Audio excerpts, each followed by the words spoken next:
ಹೆಣ್ಣು ಮಕ್ಕಳ ದೃಷ್ಟಿಯಿಂದ ನೀವು ಮಾಡ್ತಾ ಇದ್ದೀರಾ, ಆದ್ರೆ ಬೇರೆ ನಿರಾಶ್ರಿತರ ಬಗ್ಗೆ ಯಾಕೆ ನಿಮಗೆ ಕಾಳಜಿ ಇಲ್ಲ ಅನ್ನೋದು ನಮ್ಮ ಪ್ರಶ್ನೆ ಅಷ್ಟೇ ಅಲ್ವಾ ಗೋಪಾಲ್ ಅವರೇ? ಅದೇ ಇಲ್ಲ ಇಲ್ಲ, ಇದ್ರ ಬಗ್ಗೆ ನಮ್ಗೇನು ಚಿಂತೆ ಇಲ್ಲ ಸರ್. ಆದ್ರೆ ಒಂದು ಮಾತು ಹೇಳ್ತೀನಿ ಕೇಳಿ. ಇಷ್ಟು ದಿವಸ ಇವಾಗ ಏನ್ ಮಾಡಿದ್ರು, ಇವಾಗ ಇಷ್ಟು ದಿವಸ ಇಲ್ದಿದ್ದು ಈಗ ಅಲ್ಲಿ ಡೆಮಾಲೇಷನ್ ಮಾಡಿದ ತಕ್ಷಣ ಎಲ್ಲಾ ರಾಜಕೀಯ ವ್ಯಕ್ತಿಗಳು ಅಲ್ಲಿ ಹೋಗಿ ಇಮಿಡಿಯೇಟ್ ಆಗಿ ಅದ್ ಹೇಗೆ ಸರ್ 2 ದಿವಸದಲ್ಲಿ ಫ್ಲಾಟ್ಸ್ ಕಟ್ಬಿಡ್ತಾರೆ ಇವರು? ಅಷ್ಟು ಸ್ಯಾಂಕ್ಷನ್ ಮಾಡೋದಕ್ಕೆ ಮೊದ್ಲೇ ಪ್ಲಾನ್ ಇತ್ತು ಇವ್ರದ್ದು ಅನ್ಸುತ್ತೆ ನಾನು. ಅಯ್ಯೋ ಬಿಡಿ ಗೋಪಾಲ್ ಅವರೇ, ಇವರು ಬೈಯಪ್ನಳ್ಳಿ ಹತ್ರ ಕಟ್ಟುವಂತ ಫ್ಲಾಟ್ ಆದ್ರೂ ಕೊಡ್ಲಿ, ಇಲ್ಲ ಡಾಲರ್ಸ್ ಕಾಲೋನಿಯಲ್ಲೇ ವಿಲ್ಲಾಗಳು ಕಟ್ಕೊಡ್ಲಿ, ಆದ್ರೆ ಕನ್ನಡಿಗರು ಇವತ್ತು ನಿರಾಶ್ರಿತರಾಗಿದ್ದಾರಲ್ಲ ಅವ್ರ ಬಗ್ಗೆ ಸ್ವಲ್ಪ ಗಮನ ಕೊಡ್ಬೇಕು ಅಷ್ಟೇ ನಮ್ಮ ವಿನಂತಿ. ಥ್ಯಾಂಕ್ ಯು ಗೋಪಾಲ್ ಅವರೇ ಮಾತಾಡೋದಕ್ಕೆ. ಈಗ ಬ್ರೇಕ್ ಆದ್ಮೇಲೆ ಮತ್ತಷ್ಟು ಜನರು ತುಂಬಾ ಜನ ಲೈನ್ ಅಲ್ಲಿ ಇದ್ದಾರೆ. ಯಾಕೆ ಈಗ ಮದ್ದೂರಿಂದ ಒಬ್ರು ಜಯಣ್ಣ ಅನ್ನೋರು ಕರೆ ಮಾಡಿದ್ದಾರೆ, ಅವ್ರ ಹತ್ರ ನೇರ ಹೋಗ್ತೀನಿ, ಅವ್ರನ್ನ ಮಾತಾಡ್ತೀನಿ. ಜಯಣ್ಣ ಅವರೇ ನಮಸ್ಕಾರ. ನಮಸ್ಕಾರ ಸರ್. ಜಯಣ್ಣ ಅವರೇ, ಫ್ಲಾಟ್ ಭಾಗ್ಯ, ಐಷಾರಾಮಿ ಫ್ಲಾಟ್ ಭಾಗ್ಯ ಅಕ್ರಮವಾಗಿ ಬಂದು ಸರ್ಕಾರಿ ಜಾಗದಲ್ಲಿ ಒತ್ತುವರಿ ಮಾಡಿಕೊಂಡು ಅಲ್ಲಿ ಶೆಡ್ ಅನ್ನ ನಿರ್ಮಾಣ ಮಾಡಿಕೊಂಡ್ರು, ಅದನ್ನ ತೆರವು ಮಾಡಿದ್ದಕ್ಕೆ ಅವ್ರಿಗೆ ಸಿಗ್ತಾ ಇರೋದು ಐಷಾರಾಮಿ ಫ್ಲಾಟ್ ಭಾಗ್ಯ. ಆದ್ರೆ ನಾನು ಕೇಳ್ಕೊಳ್ಳೋದು ಏನು ಅಂದ್ರೆ, ಈಗ ನಮ್ಮ ಕರ್ನಾಟಕದಲ್ಲಿ ಬಡ ಜನ ಬೇಕಾದಷ್ಟಿದೆ. ನಮ್ಮ ಕರ್ನಾಟಕದಲ್ಲಿ ಬಡ ಜನ ಬೇಕಾದಷ್ಟಿದೆ. ಇಡೀ ಬೆಂಗಳೂರು ಸುತ್ತಲ್ಲಿ ತಮಿಳ್ನವರು, ಕೇರಳದವರು, ಪಾಕಿಸ್ತಾನದವರು ಬಂದು ಸಡ್ಡ ಹಾಕೊಂಡು ಮಾರ್ಕೊಂಡ್ ಮುಂದ್ಕೋಯ್ತಾರೆ. ಇದು ಯಾಕೆ ಗಮನಿಸ್ತಾ ಇಲ್ಲ ಈ ಸರ್ಕಾರದವರು? ಗಮನಿಸ್ತಾವ್ರಲ್ಲ, ಗಮನಿಸ್ತಾರದಕ್ಕೆ ಈಗ ಅಲ್ಲಿಂದ ಬಂದಿರೋಗೆಲ್ಲ ಈಗ ಫ್ಲಾಟ್ಗಳು ಕೊಡ್ತಾರದಲ್ವಾ? ಏನ್ ಗಮನಿಸ್ತಾರ ಸರ್? ಅವ್ರು ಬಾಂಬ್ ಬಿಕ್ತಾರಲ್ಲ ಸರ್, ಕುಕ್ಕರ್ ಬಾಂಬ್ ಬಿಕ್ತಾರೆ, ಟೈರ್ ಬಾಂಬ್ ಬಿಕ್ತಾರೆ, ಹೋಟ್ಲಿಗ್ ಬಾಂಬ್ ಬಿಕ್ತಾರೆ, ಆ ಒಬ್ಬ ಜನಪ್ರತಿನಿಧಿ ಹೊಡೆದಾಕ್ತಾರೆ. ಏನ್ ಸರ್ ಈ ಅಕ್ರಮ? ಈ ಯಾರು ತಿಳ್ಕೋಬೇಕು ಸರ್? ಅಲ್ಲ ಈಗ ನಮ್ಮ ಕರ್ನಾಟಕದಲ್ಲಿ ಬಡ ನೀಗಿಸ್ರೆ ಇನ್ ಬೇರೆಯವ್ರಿಗೆ ದಾನ ಮಾಡು, ಬೇಡ ಅನ್ನಲ್ಲ ನಾನು. ನಮ್ಮ ಕರ್ನಾಟಕದ ಜನ ತಾನೇ ನಮ್ಮ ಜನಪ್ರತಿನಿಧಿಗೆ, ನಮ್ಮ ಜನ ವೋಟ್ ಹಾಕಿರೋರಿಗೆ ಜನ ಹೆಲ್ಪ್ ಮಾಡಿದ್ರೆ ಮುಂಚಿಗೆ ಕೊಡಿ, ಬೇಡ ಅನ್ನಲ್ಲ ಅಲ್ವಾ ಸರ್? ಹೌದು. ಅಲ್ಲ ಹೇಳಿ, ನಾನು ತಪ್ಪಿದ್ರೆ ಹೇಳಿ, ಬೇಕಾದ್ರೆ ಪಬ್ಲಿಕ್ ಅಲ್ಲೇ ಹೇಳಿ.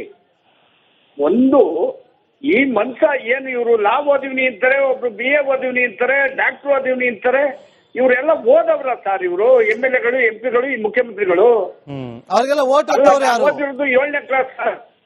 7ನೇ ಕ್ಲಾಸ್ ಆದ್ರೆ ಜನದ ಕಷ್ಟವ ತಿಳ್ಕೊಂಡಿಲ್ವಲ್ಲ ಸರ್ ಇವರು? ಇವರು ಏನ್ ಬಾಳ್ತಾ ಇದ್ರು ಅನ್ನೋದು ಕೆಲವು ಈ ವ್ಯವಹಾರಗಳೆಲ್ಲ ನಮಗೂ ಗೊತ್ತು. ನಮಗ್ ಬೇಕಾಗಿಲ್ಲ, ಬಡ ಜನಕ್ಕೆ ಹೆಲ್ಪ್ ಮಾಡ್ಲಿ ಸರ್. ಪಾಪ ತರಕಾರಿ ಮಾರೋರು, ಈ ಕೆರೆ ಫುಟ್ಪಾತ್ ಮೇಲೆ ಇರೋರು ಎಷ್ಟು ಜನ ಅದೇ ಸರ್ ನಮ್ಮ ಕರ್ನಾಟಕದಲ್ಲಿ? ಅವ್ರ ಬಗ್ಗೆ ನಮ್ಗೆ ಕಾಳಜಿ ಇಲ್ಲ ರೀ, ಅದೆಲ್ಲ ಕೇಳ್ಬೇಡಿ ನೀವು. ಸರ್ಕಾರದ ನಿಲುವು ಇದು. ಅದೆಲ್ಲ ಕೇಳ್ಬೇಡಿ. ಕೇರಳದವರು ರಾಜಕೀಯ ಮಾಡ್ತಾವ್ರೆ, ಕೇರಳದವ್ರು ಏನೋ ಕಾಂಗ್ರೆಸ್ ಅವ್ರನ್ನ ಮುಸ್ಲಿಂ ವಿರೋಧಿಗಳಂತೇಳಿ ಬಿಂಬಿಸೋದಕ್ಕೆ ಮುಂದಾಗ್ತಾರೆ, ನಾವು ಅವ್ರ ಪರವಾಗಿದ್ದೀವಿ ಅಂತ ತೋರಿಸ್ಕೊಳ್ಳೋದಕ್ಕೆ ಮುಂದಾಗ್ತಾ ಇದೀವಿ ಅಷ್ಟೇ. ಇದು ಕಾಂಗ್ರೆಸ್ನ ನಿಲುವು ಅಂತೇಳಿ ಬಿಜೆಪಿ ಗಂಭೀರವಾದಂತ ಆರೋಪವನ್ನ ಮಾಡ್ತಾರೆ. ಥ್ಯಾಂಕ್ ಯು ಗೋಪಾಲ್ ಅವರೇ, ನಿಮ್ಮನ್ನ ಜಾಸ್ತಿ ಮಾತಾಡ್ಸೋಕ್ಕಾಗ್ಲಿಲ್ಲ, ಕ್ಷಮೆ ಇರಲಿ. ತುಂಬಾ ಜನ ತುಂಬಾ ಕಡೆಯಿಂದ ಕರೆಗಳನ್ನ ಮಾಡಿ ತಮ್ಮ ತಮ್ಮ ಅಭಿಪ್ರಾಯಗಳನ್ನ ಹಂಚಿಕೊಂಡಿದ್ದಾರೆ. ನೋಡಿ, ಇವತ್ತು ಪ್ರತಿಯೊಬ್ರು ಕೂಡ ಕೇಳ್ತಾ ಇರೋದು, ಇಲ್ಲೇ ಹುಟ್ಟಿ ಇಲ್ಲೇ ಬೆಳೆದು ಇವತ್ತು ತಮ್ಮ ಮನೆಗಳನ್ನ ಕಳೆದುಕೊಂಡು ನಿರಾಶ್ರಿತರಾಗಿದ್ದಾರೆ, ಗಂಜಿ ಕೇಂದ್ರದಲ್ಲಿ ಕಾಲವನ್ನ ಕಳೀತಾ ಇದ್ದಾರೆ. ಅವರಿಗೆ ಇಲ್ಲದಂತಹ ಸೂರು ಇವತ್ತು ಎಲ್ಲಿಂದಲೋ ಬಂದು ಇಲ್ಲಿ ಅಕ್ರಮವಾಗಿ ನೆಲೆಸಿ ಅಕ್ರಮವಾಗಿ ಸೂರನ್ನ ಕಟ್ಟಿಕೊಂಡು ಅದನ್ನ ತೆರವು ಮಾಡಿದ್ದಕ್ಕೆ ಅವ್ರಿಗೆ ಐಷಾರಾಮಿ ಫ್ಲಾಟ್ ಭಾಗ್ಯ ಸಿಗ್ತಾ ಇದೆ. ಒಂದು ಕಣ್ಣಿಗೆ ಬೆಣ್ಣೆ, ಇನ್ನೊಂದು ಕಣ್ಣಿಗೆ ಸುಣ್ಣ ಅನ್ನುವಂತಾಗಿದೆ. ಅಂದ್ರೆ ಹೊರಗಿನಿಂದ ಬಂದವರಿಗೆ ಬೆಣ್ಣೆ, ಇಲ್ಲೇ ಹುಟ್ಟಿ ಇಲ್ಲೇ ಬೆಳೆದಂತ ಕನ್ನಡಿಗರಿಗೆ ಸುಣ್ಣ ಅನ್ನೋದು ಸ್ಪಷ್ಟವಾಗಿ ಗೊತ್ತಾಗ್ತದೆ. ರಾಜ್ಯ ಸರ್ಕಾರ ಇದರಲ್ಲಿ ತುಂಬಾ ಎಚ್ಚರಿಕೆಯಿಂದ ಎಚ್ಚೆತ್ಕೊಂಡು ಹೆಜ್ಜೆಯನ್ನ ಇಡಬೇಕು ಅನ್ನೋದು ಕೂಡ ಎಲ್ಲರ ಕಳಕಳಿ. ವಿರೂಪಾಕ್ಷಪ್ಪ ಅವರೇ, ವಿಜಯನಗರದವರಾಗಿ ನಾವು ಒಂದು ಪ್ರಶ್ನೆ ಕೇಳ್ತೀನಿ. ಇವತ್ತು ನಮ್ಮ ರೈತರು ಎಷ್ಟು ಪ್ರತಿಭಟನೆಗಳನ್ನು ಮಾಡ್ತಿದ್ದಾರೆ, ನಮ್ಮ ಸಾರಿಗೆ ನೌಕರರು ಎಷ್ಟು ಬೇಡಿಕೆಗಳನ್ನ ಇಡ್ತಿದ್ದಾರೆ. ಇವತ್ತು ನಮ್ಮ ಕ್ಯಾಬ್ ಚಾಲಕರು, ಆಟೋ ರಿಕ್ಷಾ ಚಾಲಕರು, ಸರ್ಕಾರಿ ನೌಕರರು, ಸಾರಿಗೆ ಇಲಾಖೆ ನೌಕರರು, ಡ್ರೈವರ್ಗಳು, ಕಂಡಕ್ಟರ್ಗಳು, ರೈತರು ಇವರಿಷ್ಟೊಂದು ಡಿಮ್ಯಾಂಡ್ ಅನ್ನ ಮಾಡ್ತಾರೆ, ಬೇಡಿಕೆಗಳನ್ನ ಇಟ್ಟು ಪ್ರತಿಭಟನೆ ಮಾಡ್ತಾರೆ, ರಸ್ತೆಗಿಳಿದು ಪ್ರತಿಭಟನೆಗಳು ಮಾಡ್ತಿದ್ದಾರೆ. ಅವ್ರ ಮೇಲೆ ಒಂದು ದಿವಸಕ್ಕೆ ಅವ್ರಿಗೆ ಕರುಣನೆ ಬರಲಿಲ್ಲ. ನಮಗೆ ಇದೇ ಪ್ರಶ್ನೆ ಆಗಿರೋದು. ಒಂದ್ ಪಾಯಿಂಟ್ ಸರ್, ಈಗ 3-4 ವರ್ಷಗಳಿಂದ ಮಳೆ ಬೆಳೆ ಎಲ್ಲ ಆಗಿ ಮನೆ ಕಳ್ಕೊಂಡಿರತಕ್ಕಂಥವ್ರಿಗೆ ಇವ್ರು ಏನ್ ಕೊಟ್ಟಿದ್ದಾರೆ ಅಂತಕ್ಕಂಥದ್ದು ದೊಡ್ಡ ಪ್ರಶ್ನೆ sir. Okay okay, thank you Virupakshappa ಅವರೇ. ಮೋಹನ್ ಅಂತೇಳಿ ಸುಲ್ತಾನ್ ಪಾಳ್ಯದಿಂದ ಕರೆ ಮಾಡಿದ್ರೆ. ಮೋಹನ್ ಅವರೇ ನಮಸ್ಕಾರ. ನಮಸ್ಕಾರ ಸರ್. ಓಕೆ, ನಿಮ್ಗೇನ್ ಅನಿಸ್ತಾ ಇದೆ ಇದೆಲ್ಲ ನೋಡಿದಾಗ ರಾಜ್ಯ ಸರ್ಕಾರದ ಈ ನಡೆಯಿಂದ? ಅಲ್ಲ ಸರ್, ಕೊಡ್ಲಿ, ಬೇಡ ಅಂದಿಲ್ಲ. ಅದ್ರಲ್ಲಿ ಎಷ್ಟು ಜನ ಟೆರರಿಸ್ಟ್ ಇದ್ದಾರೋ ಏನೋ, ಯಾವಾಗ ಬಾಂಬ್ ಹಾಕ್ತಾರೋ ಏನೋ. ಇವಾಗ ಕಾಯಿಲೆ ಬಂದ್ ಸಾಯಲ್ಲ ಸರ್, ಈ ಬಾಂಬ್ ಬ್ಲಾಸ್ಟ್ ಅಲ್ಲಿ ಸಾಯ್ಬೇಕು ನಾವು. ಅದೆಷ್ಟು ಜನ ಟೆರರಿಸ್ಟ್ ಬಂದಿದಾರೋ ಒಳಗಡೆ, ನೇಪಾಳಿಂದ, ಬಾಂಗ್ಲಾದೇಶಿಂದ. ಯಾವಾಗ ನಾವು ಬ್ಲಾಸ್ಟ್ ಆಗ್ತಾ ಇರ್ತೀವೋ ಏನೋ ಗೊತ್ತಾಗ್ತಾ ಇಲ್ಲ ಸರ್ ನಮ್ಗೆ. ಈಗೇನ್ ಮಾಡ್ಬೇಕು ಅಂತ ಹಾಗಾದ್ರೆ ನಾವೀಗ? ಓಟಿ ಸರ್, ಫಸ್ಟ್ ಇಲ್ಲಿಂದ ಯಾವ್ದಾದ್ರು ಒಂದು ಕಾನೂನು ಬರ್ಬೇಕು ಸರ್. ಇವತ್ತು ನೋಡ್ವಲ್ಲ, ಕರೆಕ್ಟ್ ಒಂದು ಕಠಿಣ ಕಾನೂನು ಬರ್ಬೇಕು. ಆಟೋ ಡ್ರೈವರ್ಗಳ ತರ ವಿಡಿಯೋ ಮಾಡಾಕ್ತಾರೆ, ಒಬ್ಳು ಮಹಿಳೆ ಒಂದು ವಿಡಿಯೋ ಮಾಡಾಕ್ತಾಳೆ, ಬನ್ನಿ ಇಲ್ಲೇನ್ ಅಂತ ಕಠಿಣವಾದಂತ ಕಾನೂನು ಇಲ್ಲ ಅಂತೇಳಿ. ಅಲ್ಲ ನೋಡಿ, ನೀವೇ ನೋಡಿ ಹೆಂಗಿದೆ. ಈ ಗೌರ್ಮೆಂಟ್ ಕಣ್ಣು ಮುಚ್ಕೊಂಡು ಕೂತೈತಾ ಸರ್? ಕಿವಿ ಕಣ್ಣು ಮುಚ್ಕೊಂಡು ಕೂತೈತಾ? ನಮ್ಗೆ ಎಷ್ಟು ಬೇಜಾರಾಗುತ್ತೆ ಸರ್. ಬಾಂಬ್ ಬ್ಲಾಸ್ಟ್ ಸಾಯ್ತಾರಲ್ಲ ಪಾಪ, ಆರ್ಮಿ ಅವ್ರು ಸತ್ತೋದ್ರು. ಇದೆಲ್ಲ ಹೊಟ್ಟೆ ಉರಿಯುತ್ತೆ ಸರ್ ನಮ್ಗೆ. ನೋಡಿ, ಯೋಚನೆ ಮಾಡಿ ಮೋಹನ್ ಅವರೇ, ಯೋಚನೆ ಮಾಡಿ, ಇನ್ನೂ ಟೈಮ್ ಇದೆ, ಯೋಚನೆ ಮಾಡಿ. ನಿಮಗ್ ಬಿಟ್ಟಿರ್ತೀವಿ ನಾವೀಗ. ಗೋಪಾಲ್ ಅಂತೇಳಿ ಮತ್ತೊಬ್ರು ಕರೆಯಲಿದ್ದಾರೆ. ಗೋಪಾಲ್ ಅವರೇ ನಮಸ್ಕಾರ. ನಮಸ್ಕಾರ ಸರ್. ಗೋಪಾಲ್ ಅವರೇ, ನಿಮ್ಮ ಅಭಿಪ್ರಾಯ ಏನ್ ತಿಳಿಸ್ಬಿಡಿ. ಅಭಿಪ್ರಾಯ ಏನಂದ್ರೆ, ಹಲೋ, ಹೇಳಿ.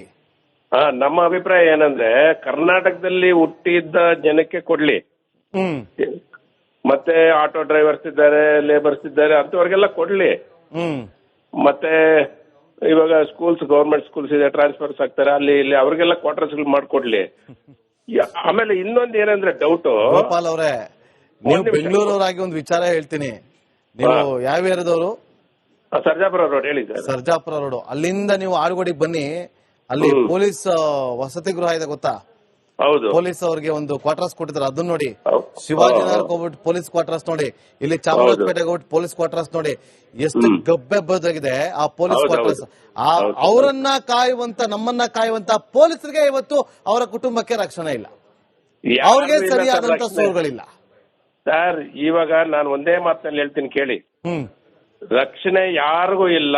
ಈ ಕಾಂಗ್ರೆಸ್ 2 ವರ್ಷದಲ್ಲಿ ನೋಡಿ ಬೇಕಾದ್ರೆ ಬಾಂಗ್ಲಾದೇಶದಲ್ಲಿ ಶೇಖ್ ಹಸೀನಾನ್ ಯಾವ ರೀತಿ ಓಡಿಸಿದ್ರು ಅದೇ ರೀತಿ ಇಲ್ಲಿರೋ ಕಾಂಗ್ರೆಸ್ ಓಡಿಸ್ತಾರೆ, ಗ್ಯಾರಂಟಿ. ಇದೇ ರೀತಿ ಮಾಡಿದ್ರೆ ಒಳ್ಳೇದ್ ಮಾಡ್ಲಿ ಜನಕ್ಕೆ, ತುಂಬಾ ಸಂತೋಷ. ಈಗ ಮಾಡ್ತಾ ಇರೋ ತಪ್ಪು ಅಂತ ನಾವೇನು ಹೇಳ್ತಾ ಇಲ್ಲ. ಹೌದು, ಮಾಡಿ. ಚಿಕ್ಕ ಚಿಕ್ಕ